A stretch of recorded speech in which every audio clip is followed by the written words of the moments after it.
America డ్రీమ్స్‌ని వదలండి, రియాలిటీలోకి రండి అంటున్నారు స్లేట్ వ్యవస్థాపకులు అమర్నాథ్ వాసిరెడ్డి గారు. గతం వేరు, మారిన పరిస్థితుల్లో ఉన్నత విద్య కోసం అమెరికాకు వెళ్ళేవాళ్ళు ఒకటికి 2 సార్లు ఆలోచించండి.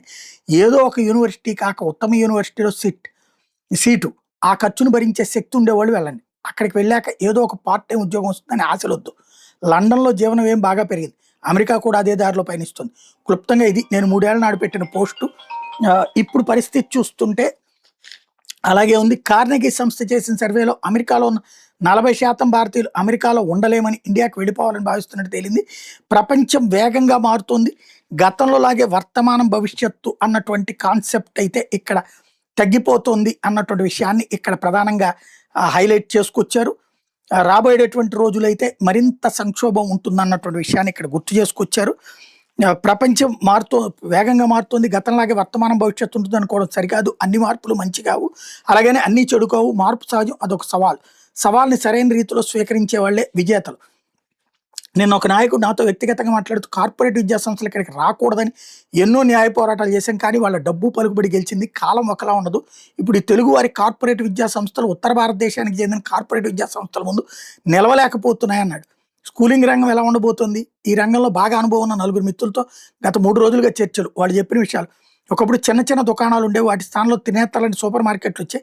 వాటిని మింగి ఇప్పుడు హైపర్ మార్కెట్లు, స్కూల్స్ విషయంలో కూడా ఇదే జరగబోతుంది. ఇప్పుడు కనీసం 4 విదేశీ ఈక్విటీ కంపెనీల ప్రతినిధులు తెగ తిరుగుతున్నారు. ఒక్కో సంస్థ దగ్గర 1000 కోట్లు, ఎన్ని వీలైతే అన్ని బడులు కొనాలనేది వీళ్ళ ఆలోచన. ఇప్పటికే హైదరాబాద్ లాంటి నగరాల్లో పేరున్న స్కూల్స్ని కొనేశారు. ఇంకా మిగిలిన వాటిని కొనాలన్నది వీళ్ళ ఆలోచన. ఓ పక్క ఆధునిక పేరెంట్స్ ఆలోచన కూడా చిత్రంగా ఉంది. ఎంత పెద్ద బిల్డింగ్ ఉంటే ఫీజు ఎంత ఎక్కువ అయితే అంత గొప్పబడి అనుకుంటున్నారు. పేరు గొప్ప, ఊరు దెబ్బ, బడా బ్రాండెడ్ లేబుల్స్ బడుల్లో అడ్మిషన్స్ బాగా అవుతున్నాయి. పిల్లల్ని చేర్చిన 2-3 ఏళ్లకి వీళ్ళకి తత్వం బోధపడుతుంది.